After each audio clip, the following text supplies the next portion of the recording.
They said the word in the church parking lot like it was a stain that wouldn't come out no matter how much you scrubbed, and I tasted metal even though I hadn't bitten my tongue. My mother folded her arms, my father stared past me at the flag whipping on the pole above the roofline, and someone from the choir walked by pretending not to hear while catching everything. I felt the heat coming up from the blacktop, smelled cut grass and car exhaust, and understood that whatever I said next would follow us to the first dance, to the toast, to every holiday after. An embarrassment, my mother repeated, softer this time as if lowering the volume made it kind. A backyard, plastic tables, crockpots, a cousin with a guitar, your father's colleagues staring at paper plates. That's what you want us to present to the world. People talk in this town. They remember. You can tell them we're remembering our budget, I said, shifting the tote on my shoulder. We're getting married at Aunt Bev's place because it means something to me, not because I couldn't Google a ballroom. It's 6 miles from here and it's gorgeous at sunset. We got the date we wanted for once. There's room for kids to run. There are fireflies. My father rubbed the bridge of his nose like I'd handed him a spreadsheet with a column missing. Mara, I'm not talking about fairy lights. I'm talking about optics. Your sister did it right. Church ceremony, proper reception, plated dinner, everyone impressed. The senior partners came to her wedding and still mention it. Your mother's friends still share photos. They also still talk about the ribeye, I said, because I remembered the way people measure each other here, by what you serve and who shows up and which photographer tagged which relative on the community Facebook page. I'm not my sister. I'm not interested in impressing anyone who needs plated meat to feel okay. She smoothed an invisible wrinkle at her waist and looked toward the traffic light at the corner. The after-church rush was tailing off. A boy in a baseball cap climbed into the bed of his dad's pickup and got a half-hearted lecture to sit up front. The air smelled like the roasted chicken the grocery store sets out on Sunday afternoons. We already told the women's group, my mother said. They think it's unconventional. Unconventional, I repeated, thinking about how the same women had asked me if I was still working at the nonprofit even after I'd taken the new job downtown. It's the first Saturday in June, 4 weeks from yesterday, and Evan and I want it the way we want it. I'm 31. I pay my own rent and my car and my dentist. We sent the invitations. You RSVP'd yes. We RSVP'd yes because we assumed you'd come to your senses, my father said. You've always rolled toward the hard version of things. You could pick the country club, you pick Aunt Bev's field next to the tractor shed, and then we're the ones people look at. This is a Dalton wedding. The name means something. It's not my first rodeo on perception. Then you'd think you'd know better than to try to control mine, I said, and a breeze cut the heat and the church bell chimed the quarter hour with a sound that always makes me think of winter pageants and itchy tights. I'm marrying a middle school science teacher who also coaches baseball. We like potlucks and bluegrass and pie. Your colleagues can survive pie. Your grandmother's ring is at the jeweler being cleaned, my mother said, pivoting like she does when she wants to end a topic while pretending she's still in it. We'll bring it by next week. You can have something tasteful to hold on to at least. I can swing by and pick it up, I said, because the thing that connects me to my grandmother is that ring, the one she wore in every photograph in the hallway, the one she said would go to me if I married first. Do you remember the jeweler's name? Evan and I are going out past Maple Creek Tuesday. It'd be easy. We'll handle it, she said so quickly I knew I'd stepped on something, a wire that had been stretched between us for years, the kind you forget about until you cut your ankle on it. My father checked his watch, the one he polishes before church like it changes the service, and murmured that the noon baseball game would be starting soon, Cleveland at Detroit, first pitch any minute. And then he said we'd talk later as if that conversation hadn't already happened in every way that mattered. On the first Monday of the month, the group email went out. One of those reply-all disasters that gets printed at offices for entertainment. Because of recent decisions, my mother typed, "We want to make it clear we are not hosting Mara and Evan's event."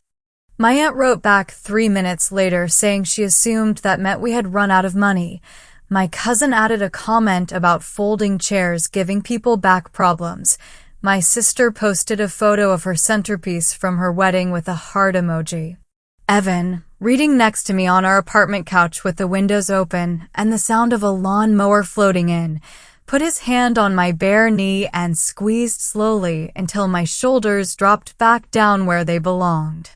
He spoke into the space people leave when they think the words on a screen are the whole story. "We knew they wouldn't like it," he said. "We didn't know they'd try to turn it into a neighborhood watch meeting." I stared at the tiny blinking cursor and pictured the water tower above our little Ohio suburb, the newscaster who always mispronounced the name of our street during school closings. The way the church receptionist smiled at me in the hallway 2 hours earlier as if she was trying to apologize without taking sides. "If it's a neighborhood watch meeting, then I'd like to know what they think they're guarding," I said. "Because it isn't my happiness."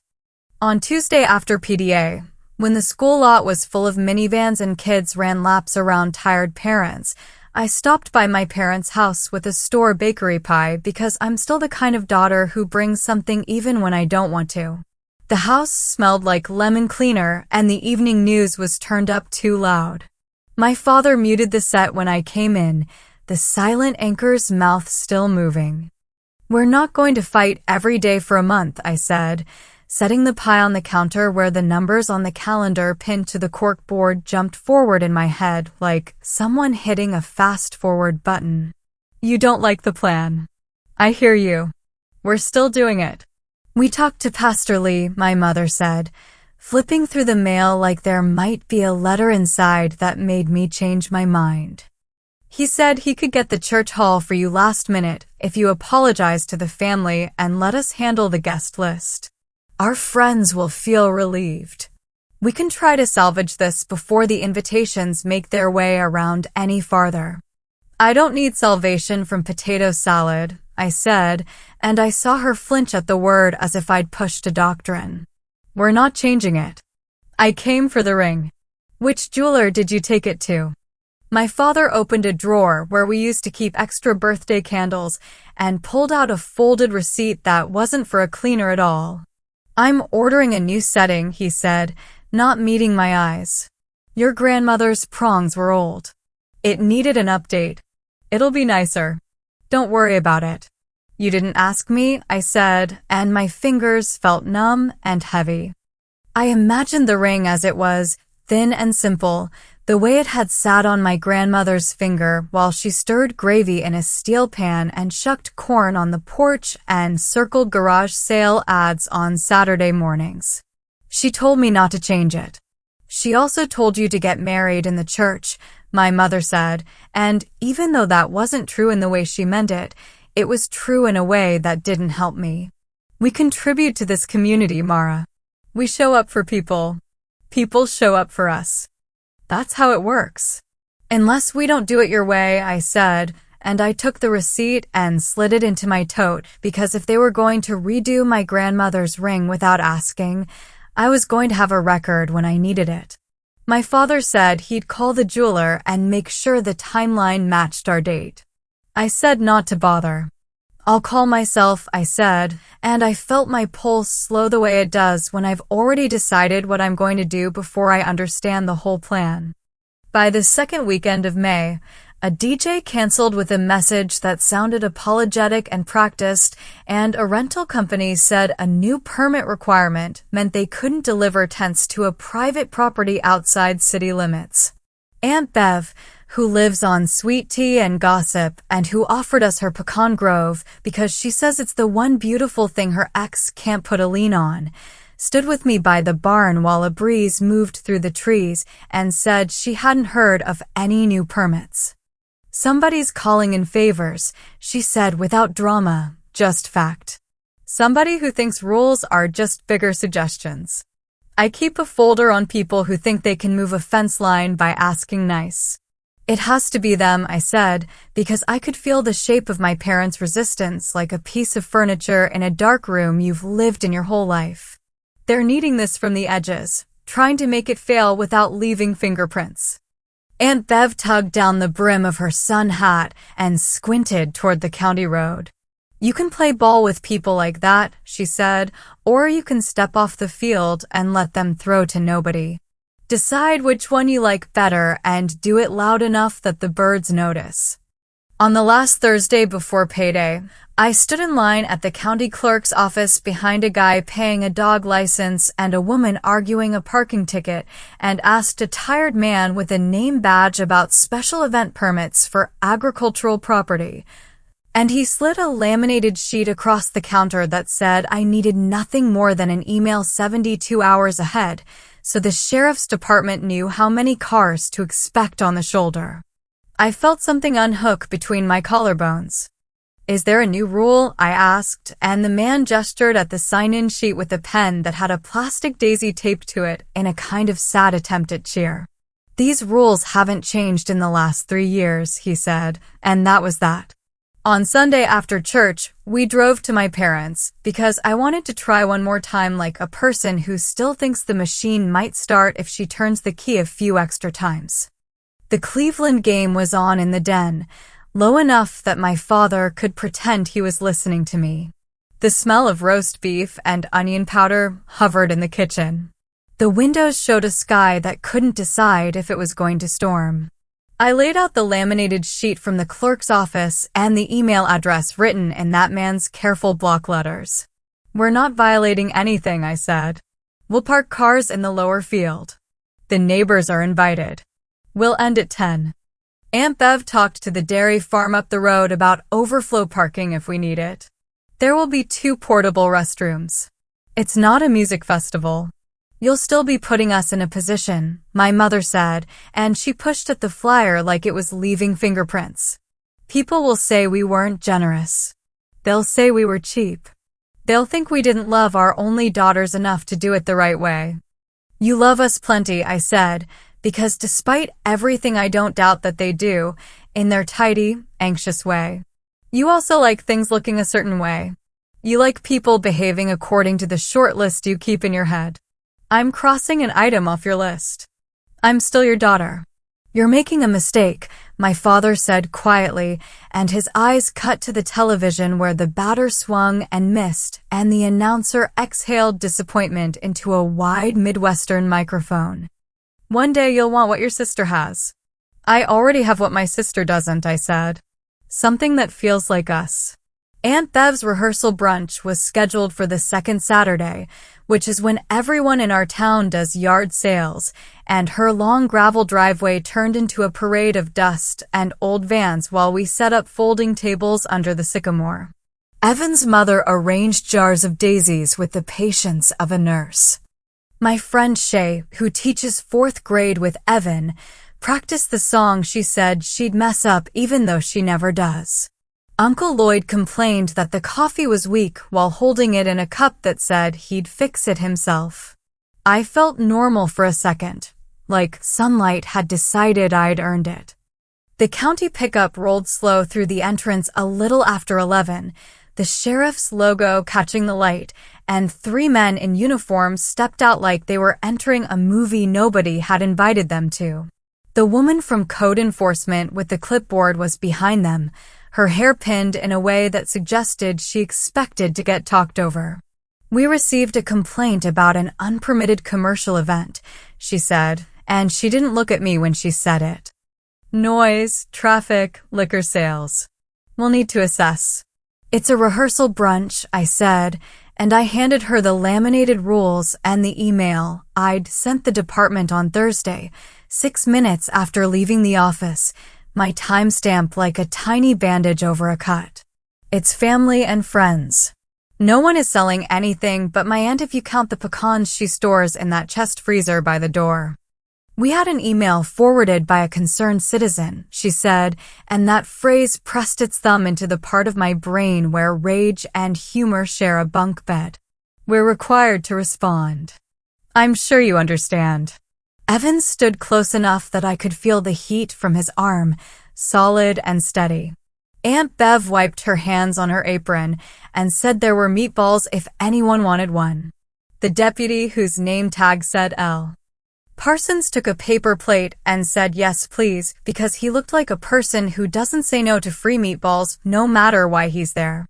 The code enforcement officer walked the edge of the property with her clipboard and measured the distance from the sycamore to the fence line and made notes that looked like math from far away. She paused near the end of the field to speak to a man in a gray polo who had his back to me, his posture a familiar arrangement of shoulders. When he turned his head, the brim of his cap hit his eyes and then didn't, and I saw my father looking at me, then looking away. Then telling the officer something with his hands like he was explaining a project timeline to a room full of people who wanted to go home. "You reported us," I said when he finally crossed the grass and reached for the language he uses at work when he's expecting collaboration while issuing a directive. "You called the county on your daughter's wedding." He reached for a sigh he's practiced for 30 years. "We wanted to make sure you were following the rules. If you're going to do this out here like a county fair, people deserve safety." "You didn't need to bring the county to check if we had napkins," I said, but my voice was calm because the place past angry is quiet. "You could have called me. You could have asked a question. You could have gone to the clerk yourself." "I did." "There's more going on than you know," he said, "and when people say that they always think they mean only one thing, the thing in their hand, not the thing they dropped behind them 2 weeks ago. We're trying to protect our name." "I'm trying to protect my marriage," I said, and he blinked like the sun got in his eyes even though we were both standing in the same light. The clipboard woman finished her walk, signed her name on a form, and told me to keep the cars off the shoulder and make sure the band didn't amplify beyond 10. She tore the top sheet and handed it to me. The sheriff's truck rumbled away. Aunt Bev put 2 meatballs in a napkin and told me to eat something that wasn't adrenaline. Evan took my fingers and squeezed once. I looked across the sycamore leaves and saw my mother sitting in a lawn chair near the shade line with her sunglasses on even though the light wasn't that sharp, her purse at her feet half unzipped. I went over to ask if she wanted more lemonade and the purse tipped and a modest stack of papers slid into the grass, printed emails with my name bolded and lines highlighted, forwarded to county concerns with comments about traffic and drinking and safety. I crouched to pick them up and saw my grandmother's handwriting on the back of an envelope mixed in, and every part of me went still while noise continued. Children across the yard chasing each other, a dog barking at something that wasn't a threat, a cousin laughing too loud. "What's this?" I asked, and my mother reached for the envelope with a reflex that came from someplace deeper than propriety. "Nothing that concerns you," she said, and I read the first line before she could take it. "For my granddaughter, on her wedding day, my ring and what I'm leaving in cash, not to be touched early," and the way my mother's mouth tightened told me everything I needed to know about where the ring had gone, about what had been used and renamed a loan, about the shape of the truth they thought they could keep gentle by not speaking it. "We'll talk at the house," she said, standing like the chair was no longer under her. "This is not the time." "It's exactly the time," I said, and the sound around us continued because the world rarely stops when your life changes. I slid the envelope into my tote next to the laminated rules and the DJ's polite cancellation letter and the receipt with the jeweler's address, and Aunt Bev said she was going to get more ice from the chest freezer, and did I want to come, and I did. Because when you're shaking in a pecan grove with people who say they love you while filing complaints about the food you're going to serve them, you start making a plan whether you're ready to say the word for it or not. On the drive back from Aunt Bev's, the air coming through the open windows felt heavy, and the static on the AM radio kept catching between the crackly play-by-play of a minor league game and a preacher with a voice like sand. Evan kept his hand on the gear shift even when he didn't need to shift, and I kept glancing at the tote on the floorboard where the envelope sat with the corner of my grandmother's handwriting peeking up. And the fact that it had been in my mother's purse even though it had my name on it made my scalp prickle. We didn't talk much, just the kind of quiet where two people are sorting the same pile of facts separately. At the apartment, I put the envelope on the kitchen table and stared at it until the kitchen clock clicked to the top of the hour and the local weather guy started pointing at a cartoon cloud on the TV in the next room. I slid the paper out and read that my grandmother wanted me to have her ring as it was and a specific sum in cash she had put aside over years of couponing and craft fairs and a job at the hardware store she kept longer than anyone thought she needed to. She wrote that it wasn't for show, that it was for a new start, for a down payment or a safety net, my choice, and that it was to be given without strings. My mouth went dry. The number wasn't huge in the way people brag about, but it was enough to give us steady ground if we wanted it, and it was so exactly her that my throat tightened, because she liked practical gifts wrapped in paper she saved from Christmases past. On Monday morning before work, I called the jeweler listed on the receipt my father had accidentally shown me, and I described the ring like I was trying to draw it with words, the way the band thinned at the bottom. The little scratch near the underside you only saw if you looked hard, the way the stone sat low. The woman on the phone put me on hold long enough for the weather guy to change to traffic. Then she came back and said a gentleman had brought in a vintage ring for upgrading 2 weeks prior and that the original setting was disposed of, which was a word that made my stomach turn because it made a lifetime of holidays into a line item. I asked her if she could share details, and she said she wasn't supposed to, but she sounded like a person who writes down when things feel off, and after I said my name and my grandmother's and the street I grew up on.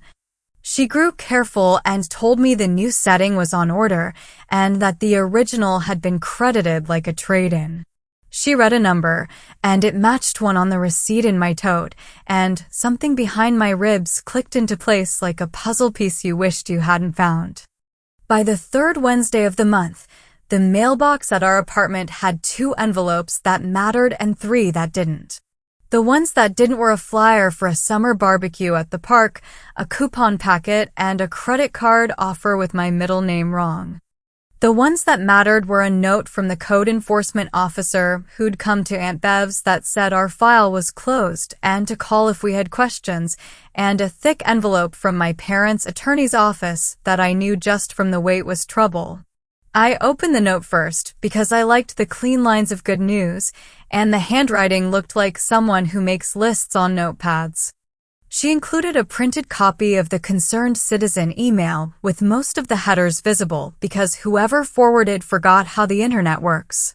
It showed the CCs to the church office and to my mother's group email, and the replay chain where my father added comments about safety optics and liability, and I felt that quiet place again, the one past anger, widen.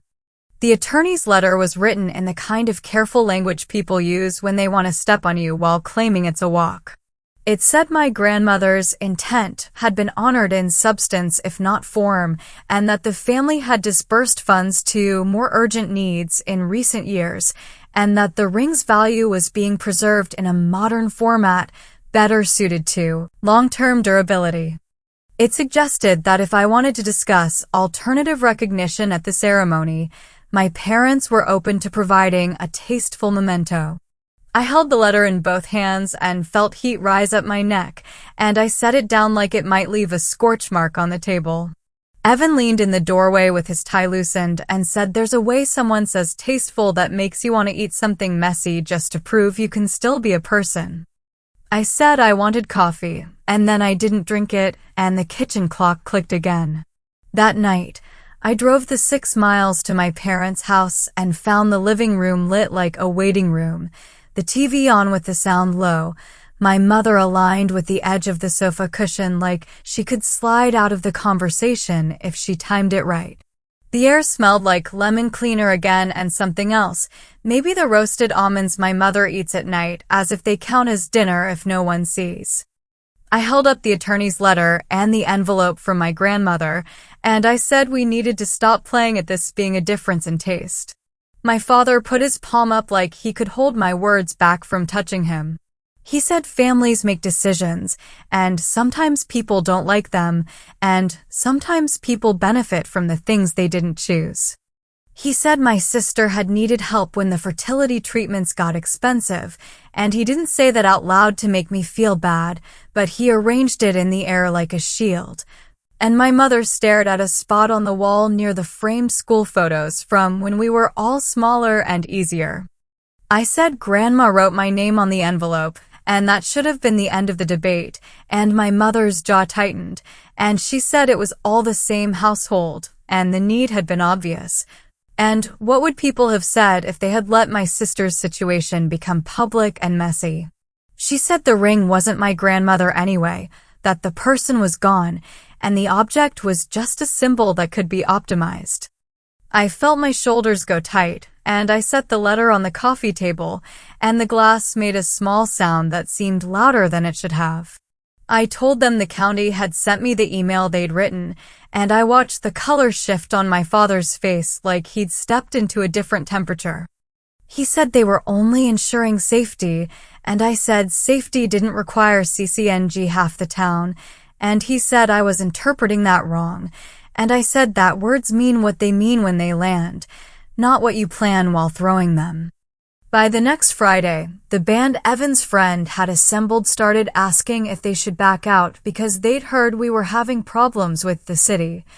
And I could picture how those rumors had moved from the church parking lot to the barber shop to the group text to someone's kitchen table where people stir sugar into coffee and decide what they think about their neighbors. Evan's mother called to say she was hearing chatter that we were doing something off the grid, and that she had assured everyone we were doing nothing more scandalous than stringing lights between trees. And she asked if we needed anything like folding chairs because her community center had a stash, and I felt a flash of relief that someone's instinct was still to offer a stack of chairs instead of an opinion. On the third Monday, I took an early lunch and went to the country club because a rumor had landed on my phone from 3 directions that my parents had booked a proper gathering for the weekend after our wedding. The carpet in the lobby smelled like it had soaked up 20 years of hors d'oeuvres and summer rain, and the woman at the desk had the kind of voice that can make good morning sound like a policy. I asked if there was a Dalton event coming up, and she looked at the screen and nodded and said there was a deposit and a tentative menu and a draft floor plan for 150. I asked who the event was for, and she said there was a note that it was for a celebration of marriage for family and colleagues, and I stood there thinking about how nothing stings like people packaging your life to suit their audience. Then the woman said the deposit had come in the form of a cashier's check, and she glanced down and said the memo line said, "From your grandmother who loved you," and I felt something wiggle free in my chest and try to rise because I recognized the phrasing, which meant my mother had written the memo so it would sting in 2 directions at once. I went outside into the hot parking lot and leaned against the car and let the heat press into my spine. I called my mother from the same parking lot where she'd called my wedding an embarrassment, and I asked her if she wanted to tell me herself that she was throwing a follow-up reception to wash the taste of mine out of her social calendar. She said, "We would like to host a gathering like it was a public statement," and I said I already knew, and she said it would be kind to invite Evan's parents too so they didn't feel excluded from a better version of a day that mattered. And I stared at the little oil rainbow near my front tire and tried to breathe through the part where you learn you've been drafted into a second event meant to overwrite your first. I said no one needed a better version, and she said people need closure, and I said closure of what? And she said closure of the idea that I had made it harder than it needed to be. And for a second, I almost laughed because there is nothing softer than someone telling you you've made it hard, while hardening their tone like they're doing you a favor. That night, Aunt Bev poured iced tea into a big mason jar and slid it toward me across her kitchen table with a kind of aim that said she knew the weight of the day. Evan sat next to me with his forearm pressed to mine, And he didn't try to fix anything out loud because he knows that sometimes the helpful thing is being an anchor you can lean against. Aunt Bev opened a folder and set out copies of every email that had bounced around, the code enforcement note, the country club menu list, the attorney letter, and my grandmother's envelope, and she said we were going to stop reacting and start drawing a map. She said my parents were playing the game they've always played, where you get tired and agree so they can say none of the decisions were theirs. She said my grandmother had once kept a notebook of who borrowed what dishes for church potlucks and who returned them with chips, and that we could borrow that energy without turning into hall monitors. She said there are two kinds of leverage around here, the kind with lawyers' names on it, and the kind that happens when the truth arrives in the room before anyone has a chance to rewrite it. On Tuesday after PTA again, after a day where I watched fourth graders present poster boards on the water cycle and then washed paintbrushes in the sink while the custodian whistled the last chorus of a country song all the moms know, I met Pastor Lee because I had decided to try a middle path one more time. He set out a plate of store-bought cookies on the church office coffee table and told me he'd known my grandmother since she was a teenager, and he asked if I wanted him to talk to my parents or if I wanted to talk with them here with him in the room. I said I didn't trust a private conversation anymore, and he said he understood, and he mentioned that the church secretary had fallen into a copy of an email she hadn't meant to see. And he slid it across the table, and it was the one where my mother used the phrase salvage the optics, and I felt the thin layer of politeness I'd been trying to keep loosened like tape on the back of a poster in July. The meeting in the church office happened on the last Thursday before payday, the one where the parking lot smells like fresh asphalt because maintenance picks that week to patch the cracks before the cookouts start. My parents came in with their coats on even though it wasn't cold, which told me they wanted to signal that they were not settling in. Pastor Lee opened with a prayer that mentioned humility and listening more than speaking, and then he asked my father to explain his view. My father said the Dalton name carries weight, and that weight is a responsibility, not a prize, and that's why they'd tried to guide me. My mother said they were hurting too and that I was not the only person who existed in this story, and I said I was aware of that every time a cousin I hadn't seen in a year had advice for me in the grocery store aisle near the cereal. I brought out the envelope and the attorney letter and the country club deposit confirmation I'd asked the event coordinator to print for me, and I laid them out in a neat line, and I didn't raise my voice. And I watched my mother's hand move toward the papers and then retract when she realized a reflex would look bad with witnesses. Pastor Lee asked me what I wanted beyond acknowledgement, and I said I wanted boundaries enforced without me having to perform being grateful for them. And I wanted my grandmother's bequest honored in spirit, if not in the exact form that had already been melted and redeployed, and I wanted my wedding not mined for anyone else's social calendar. He asked my parents what they wanted, and my father said he wanted to know that when he walked into the grocery store, he wouldn't be asked why his daughter had done something unfortunate. And my mother said she wanted me to apologize to her friends because they had been put in a position. I sat back and felt that thing in me solidify, the place where a plan chooses you more than you choose it.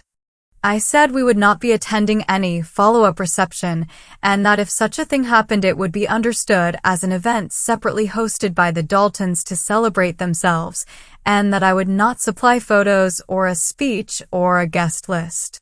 I said I expected the country club deposit to be retrieved and redirected to a charity my grandmother had volunteered with every winter, the one she had dragged me to when I was 13 and didn't want to go anywhere before noon on a Saturday. I said if they did not do that, I would find a different way to deliver the truth at a moment of my choosing. The room got very quiet in the way a church office can, where you can hear the copier in the next hallway and the clock over the secretary's desk and the sound of someone tossing soda cans into the blue recycling bin in the vestibule. My father looked like he wanted to ask what I meant by a different way and whether it was necessary to threaten, and I said it wasn't a threat, it was a limit, and my mother looked at Pastor Lee as if he might referee a different outcome. He didn't. He picked up the country club confirmation, tilted it so the light hit the memo line, and said sometimes the right next step is the obvious one. We left without a hug. In the church parking lot, the flag made a slow full turn in a wind that wasn't strong enough to matter. Evan opened the passenger door for me like the kind of person who thinks small courtesies are not small, and I sat down and put my tote at my feet and took 2 slow breaths that felt like I was borrowing air from someone with better lungs. We drove the 4 miles to Aunt Bev's in silence, and when we walked into her kitchen, she pulled a casserole from the oven as if that had always been part of the plan and not something she decided when she saw our faces through the window. The unexpected ally arrived the next afternoon in the shape of a phone call from the jeweler, the same woman who had been careful on the phone before. She said they had located the original stone in a bag set aside for resale, which was unusual because most things are processed too quickly to undo, and she said if I came by before closing on Friday, she would show me what she could still return to me without violating her policies. I left work with a polite wave at my boss and drove with that precise mix of hope and dread that makes your hands feel wrong on the steering wheel, and the woman took me to a back counter and opened a small drawstring pouch and shook out my grandmother's stone into her palm. And it sat there like something unremarkable and specific, and I wanted to cry and didn't. She said she could release the stone because the credit had been applied only to the metal and the new setting, and the stone technically wasn't part of that, and it felt like a hinge swinging even as the door remained.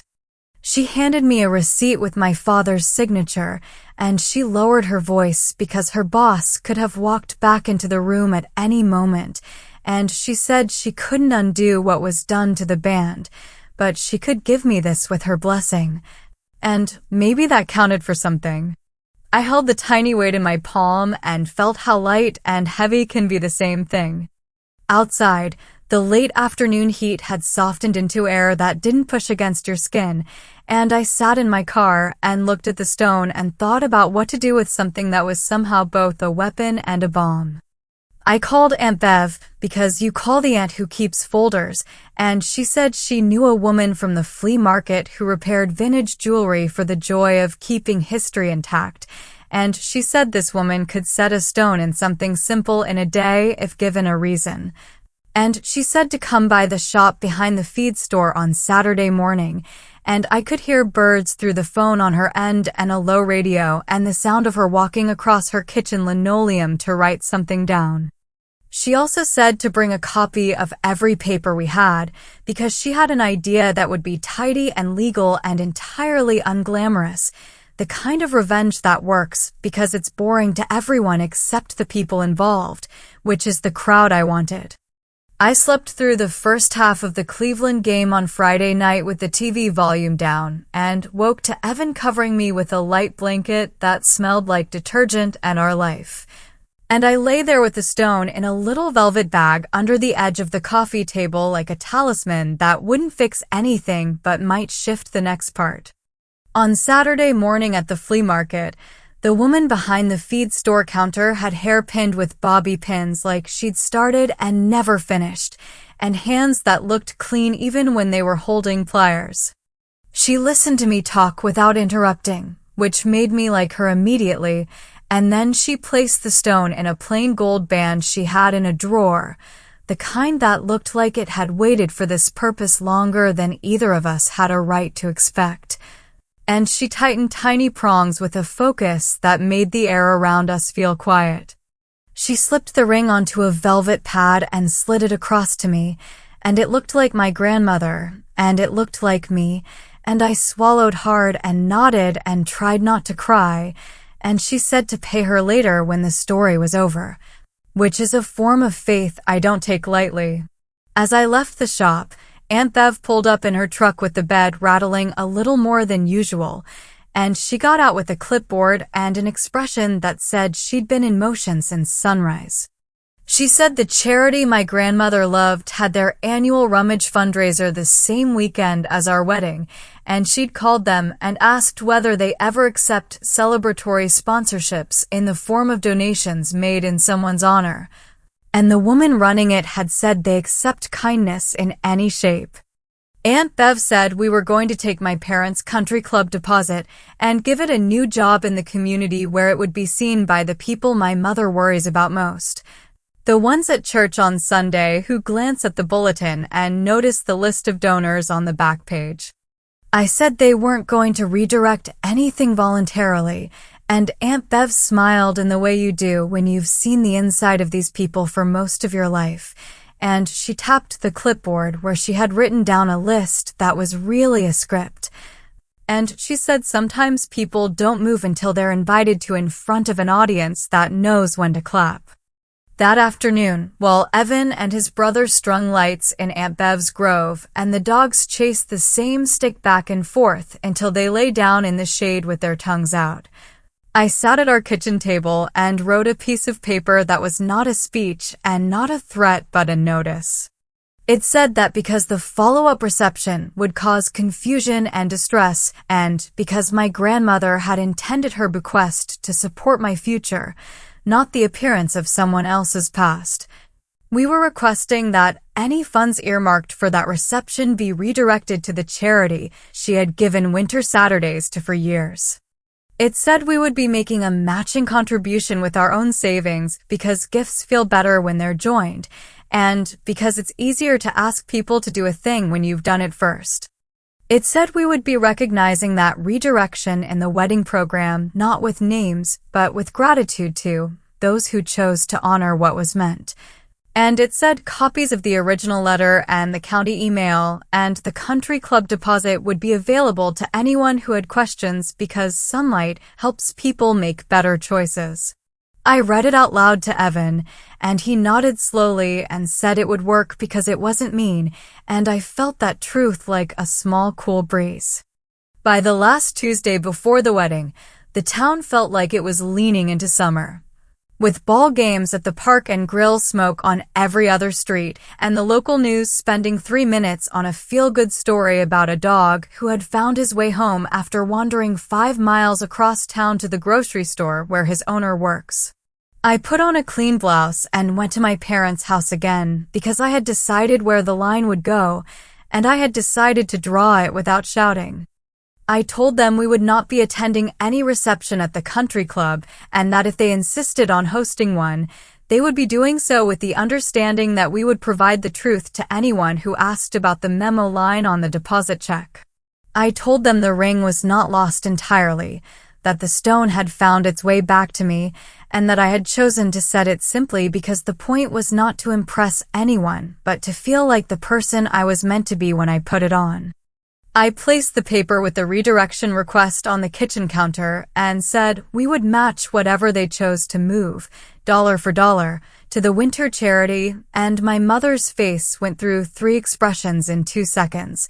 And my father looked at the calendar on the wall like he was trying to see if the date could move to a spot where this conversation didn't exist. People will ask why, my mother said, and I could see her picturing the women at church by the coffee urns, and I could see her running through answers in her head. They will, I said, and I kept my voice even. You can tell them the truth. Or you can tell them you chose to honor my grandmother's wishes after hearing from me in a way you could finally listen to. Either answer is fine. My father tapped the paper with his finger as if it might reveal a loophole if he nudged it. You're forcing us, he said, and I shook my head because I was tired and past the energy it took to coddle that kind of claim. I'm asking you to pick the version of yourselves you want to be remembered as when this gets talked about in 10 years, I said. And I'm putting it in writing so you don't have to hold it all in your heads. They didn't give me an answer then. They said they needed to think, which is what people say when the answer is the one they don't want. I left the house with my tote lighter by one paper and heavier by the feeling that we had tipped something over the edge. In the driveway, the air tasted like rain even though the sky was only considering it, and the flag on the porch barely moved. And my phone buzzed with a text from Aunt Bev that said in all caps that the chest freezer had given up and could I pick up ice on my way because we were still having a wedding no matter what anyone did on the side. I texted back yes with a little heart because I'm not above using icons when the text alone doesn't carry the weight. That night, Evan and I lay in the half-dark in our apartment and listened to the game highlights we'd missed while doing errands, and my phone lit up with an email from the country club that said the Dalton event had been canceled pending a family decision. And there was a note that the deposit would be refunded by cashier's check within 5 business days, and my shoulders dropped a fraction and then settled again because I knew a canceled deposit wasn't the same as a promise kept, and I had written my piece of paper accordingly. A minute later, an email from the winter charity hit my inbox, thanking the future Mrs. and Mr. for the matching pledge and saying they would be honored to include a note in their monthly bulletin about a gift made in memory of a woman who had tied on an apron every December and poured coffee for 3 hours straight without complaining once. I sat up and read it out loud, and my voice caught on the part where they wrote her name without a title, just the name, and Evan squeezed my ankle and said he'd print both emails in the morning and put them with the other papers in the folder Aunt Bev had started. And then he turned off the TV, and the apartment went quiet except for the little hum the fridge makes, like a person sleeping in the next room. On the morning of the rehearsal, the last Wednesday before our Saturday, I woke up with my heart steady for the first time in weeks. The stone on my finger caught a small triangle of light near the window and threw it onto the cupboard door, and I stared at it while the coffee maker clicked inside. Aunt Bev texted me a photo of the grove with the lights we had strung still off, and the tables stacked and the sycamore holding the shade like it had agreed to do that for us. My sister texted me a message that looked like it took her an hour to get right, saying she had been caught in the middle and that she knew I didn't believe that and that she was sorry she hadn't said anything sooner and that the treatments had swallowed her whole. I stood with the phone in my hand and the kitchen fan whirring and the smell of toast starting to turn into a warning, and I typed back that being in the middle is different from standing still and that we could talk after Saturday if she wanted to. The toaster popped, and I laughed a little because it made me jump even though it never does, and then I turned the fan up because the smoke detector is too eager, and we have enough alarms going off everywhere else. By noon, we had everything we could do done, and there was nothing left but to trust the plan and see if people move when the truth arrives in the room. Aunt Bev handed me the folder in her kitchen like she was turning over the file of a case to the person who had to try it, and she hugged me hard with arms that smell like soap and outside air. And she told me to eat something and to keep my phone face down if a text didn't make my chest feel lighter, and that she'd see me under the sycamore at 6 with the rehearsal script and the long extension cord that always goes missing at the last minute. I slid the folder into my tote, and the zipper clicked shut with a sound that felt like a period at the end of a sentence I had finally learned how to write, and I walked out into the afternoon feeling like the heat had receded just enough to breathe normally.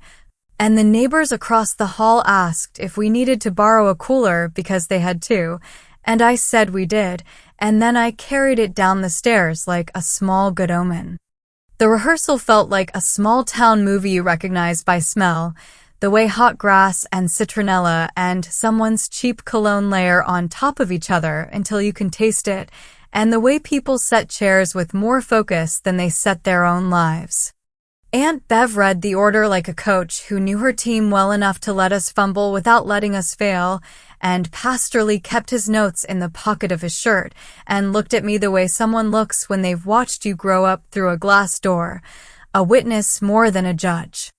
My parents arrived late with neutral smiles and a bakery box that made my aunt laugh under her breath because she had already made twice as many cookies as anyone could eat, and my mother set her purse under her chair like it was a claim. When we practiced the exchange of rings, I felt the weight of my grandmother's stone inside the new plain band. My palms warmed the metal, and my throat went tight because it sat there like something that had come home through a route that made no sense and made perfect sense. We ran through the song Shay would sing without the microphone because the little amp had decided to hum like a refrigerator when we plugged it in, and that turned out to be a gift because her voice didn't need anything else anyway, and the dusk came on slow and even. And the fireflies did the thing they're famous for, and the whole scene would have been simple if we were the kind of people who let simple stand. After we ate, my father asked if he could say something, and I watched Pastor Lee tilt his head like he was listening for whether we couldn't see, and my father cleared his throat and said he was grateful to Aunt Bev, and he was proud of me. And then he said there would be an informal gathering the following weekend at the club if anyone wanted to stop by, just to raise a glass in a quieter setting, and the words landed in the grass, and I felt Evan's fingers press against mine under the table. And I stood up without asking permission from the part of me that still checks for it.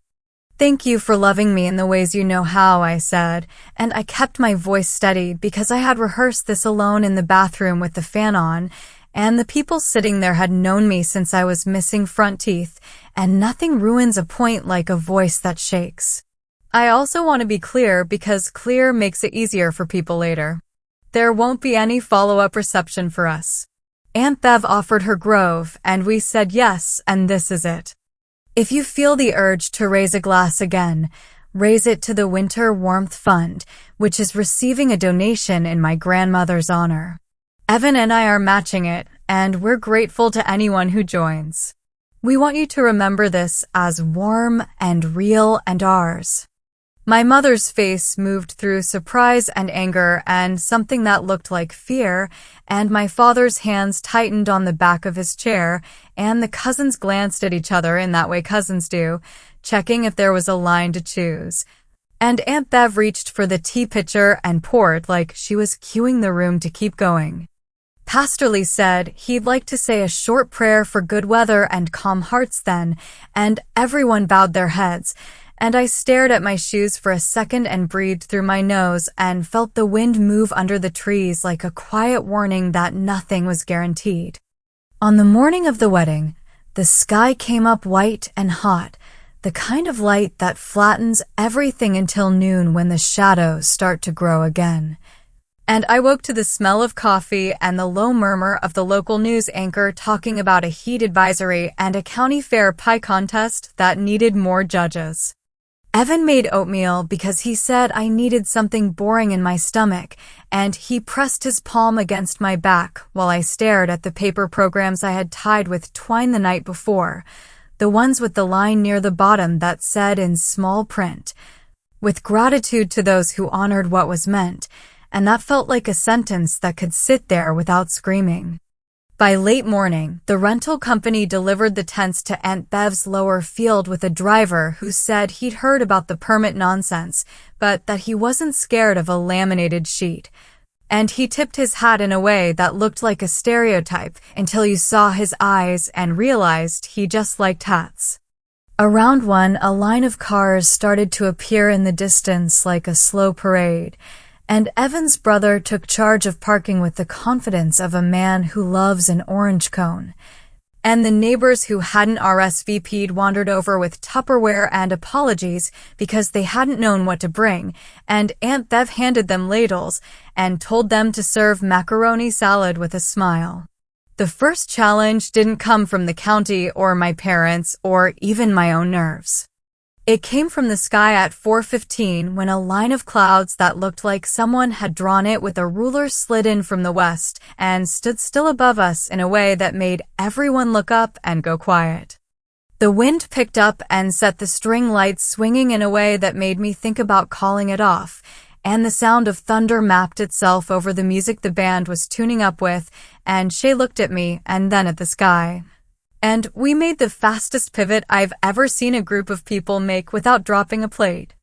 The chairs moved 3 rows closer to the sycamore. The DJ who had canceled sent a cousin who knew soundboards and showed up with extra cables and a grin that said he liked a problem he could solve. And Uncle Lloyd took the grill he was guarding and rolled it under the big tent without asking. And Pastor Lee adjusted his notes and said he'd move the ceremony up by 20 minutes if we were ready because there wasn't a rule printed anywhere that said we had to be late. We were halfway through the vows when the first raindrops hit the leaves overhead and made a sound like applause held in, and when I slid the ring onto Evan's finger, my hands were not as steady as I had hoped, but they were steadier than they had been in weeks. And the stone on my hand caught a dull beam of light and threw it against the inside of the tent in a tiny dot that felt like a signal. We kissed, the rain started for real, and everyone clapped like people who meant it, and I heard Aunt Bev say, "Well, look at that timing." And the downpour came hard and then lighter, and then it passed like a reminder that even storms in June here sometimes have the decency to move along. The second challenge was expected and still knocked the air out of me for a second, because people you love have a surprising gift for timing their hardest moves.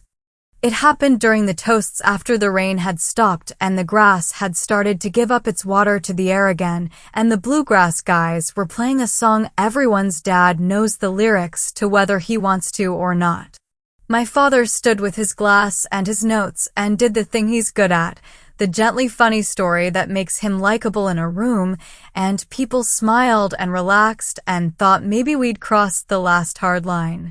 Then he reached into his jacket and brought out a blue velvet box, the kind anyone recognizes, and my mother smiled at me like she wanted to put a blanket over my shoulders and pin it there, and he said they would like to present me with a ring to mark the day correctly, and I felt my mouth go dry as if someone had removed the air from that corner of the tent. He opened the box, and the stone inside was tall and bright and not mine, and for a second everything got small around the edges the way it does when your body thinks it needs to lie down. And then I breathed and stood and took the microphone kindly, because kindness lands better, and it also travels farther. "Thank you for wanting to mark the day," I said, and my voice came out even, and I could hear birds near the edge of the grove now that the rain had pushed the heat down. I already have my grandmother's gift on my hand, the one she meant for me to have, and if you'll let me, I want to honor her in the way she asked. I held my hand so people could see the thin band, and the women who knew jewelry nodded in that way that says quiet tells better stories. We're also grateful for a donation made in her name. The group she supported for years sent a note. "Pastor Lee, would you mind reading it?" He stepped forward like we'd practiced even though we hadn't, took the paper I'd put on the cake table 10 minutes earlier because I wanted it close but not hidden, and he read a paragraph that thanked the Daltons for a generous gift redirected to the Winter Warmth Fund, thanked me and Evan for matching, and said my grandmother's name without titles. Just the name everyone had used when they needed batteries or advice or a pie crust she wasn't proud of, but brought anyway. It wouldn't have taken much to ruin the moment, a cough, a joke, a snide noise from someone who likes to puncture balloons, but nobody did, and the room did the math, and if my father had intended to write a different story with that box, it slipped out of his hands without him dropping a thing. My mother inhaled sharply and put her hand on his arm in a movement so small you might have missed it. And then she took the microphone with a smile that I recognized from every church luncheon and every funeral spread where she has served him biscuits until her feet hurt. She said the club deposit had been returned, and they had indeed decided to give it away in a way that would make my grandmother proud, and she looked at me for a second longer than you look at someone you're trying to perform being proud of. And then she said she loved me and that families course correct in public because it helps everyone else on the road, and she set the velvet box on the table with the same hand she used to adjust my ponytail in school pictures when I was 9. That sentence wasn't an apology, and it didn't have to be because it wasn't for me. It was for the room, and the room needed it as badly as some people need air conditioning in July.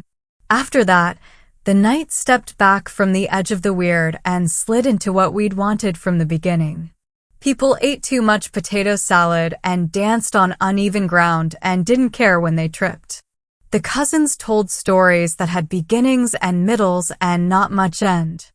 The kids chased each other with glow sticks and then crashed on picnic blankets with plates near their feet, and parents talked louder to reach around them. Evan and I moved through it like we were walking a grid we'd practiced. The cake, the photos, the song we picked, because it isn't about forever. It's about today and the next day being enough. When the band took a break, my sister pulled me aside near the barn where it smelled like hay and gasoline and a life you decide to lead on purpose, and she said she was sorry, and this time it landed like a coin placed gently instead of tossed. And I said we could start with coffee next week and see if we still liked each other in the morning. She smiled like someone reaching into a warmer memory and finding it still there, and she said she had worried that I would make this into a headline instead of a day, and I said I had too, and we both laughed quietly because we sounded like our grandmother without trying. The last thing I did before we left under a tunnel of sparklers that only scared me a little was stop at the welcome table and pick up the little stack of extra programs.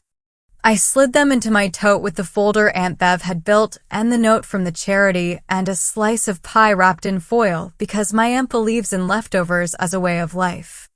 My father hugged Evan like they were about to go on a fishing trip neither of them had time for, and then hugged me with his chin pressed hard into my shoulder.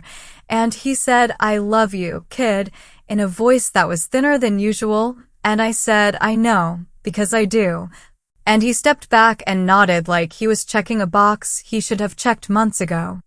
My mother didn't cry because she doesn't in public, but she did touch the ring on my hand with one finger the way someone might touch a page in a book they aren't ready to turn. And her grip on my elbow was firm in a way that said she wanted me to hear something she didn't know how to say, and then she said, "We'll see you tomorrow," and that was enough because it meant they weren't staging a social do-over anymore. On Sunday morning, we didn't go to church because sleep was a thing we needed more than hymns, but Pastor Lee texted me a photo of the bulletin folded open to the page where the Winter Warmth Fund had listed donations with a line that said, "In honor of a woman who poured coffee and asked your name and meant it," and underneath it was "given by the Daltons and matched by the couple," and I sat on the couch with my knees pulled up and my hair stuck out at every angle and cried in a quiet way that felt like the right size. Evan brought me toast and set his phone face down on the table because he knows when the world can wait, and I tucked the bulletin photo into the folder on my phone where I keep pictures that remind me I can do hard things without turning into a hard person. My parents didn't text, but my mother left a voicemail with the soft sound of a television in the background and her voice saying she had leftover roast and did we want any, and it felt like a peace offering in the only language she's ever trusted. By Monday, the apartment was a mess of soup bags and flower petals and thank you notes that hadn't been written yet, and the stone on my finger caught the light over the sink while I washed dishes and made me stop for the 10th time that day to look at it. Evan walked in with 2 coffees he didn't need from the place down the street, because the guy there had slipped a congratulatory note under the cardboard sleeve, and he'd wanted to bring home the small thing as much as the drink. And he said he had a message from his mother that she was adding a few folding chairs to the community center inventory in our honor because she believes in making it easier for the next people. I opened the window because the morning smelled like cut grass and damp air, and somewhere on the next street I heard a baseball game on someone's television, the sound of a bat connection echoing across siding and lawns. Aunt Bev texted a photo of the grove with the table legs still stacked and the lights sagging like they had a hangover, and she added, "I'll miss the mess," which is her highest compliment. The twist my parents didn't see wasn't that I ruined their plans for a second reception or that I got the stone back, though both had their place. It was that the thing they called an embarrassment turned into the place where they had to stand up straight and choose, and they chose in public, and we let that count without rubbing their faces in it. It cost us something. I am not going to pretend it didn't. The attorney letter still sits in the folder because I want to remember how far someone will go in the name of taste. The emails make my stomach knot if I read them at the wrong time of day. My mother will be careful with me for a long time, and I will be careful with her, and we will both call that kindness even though we know it is sometimes fear. But when I think about my grandmother, I don't picture the missing band anymore. I picture the stone that found its way back, the hand that poured coffee and signed small checks and wrapped things in saved paper, and I picture a bulletin line in a church my parents still walk into every week. A sentence that says they did the right thing when given a chance to do it loudly.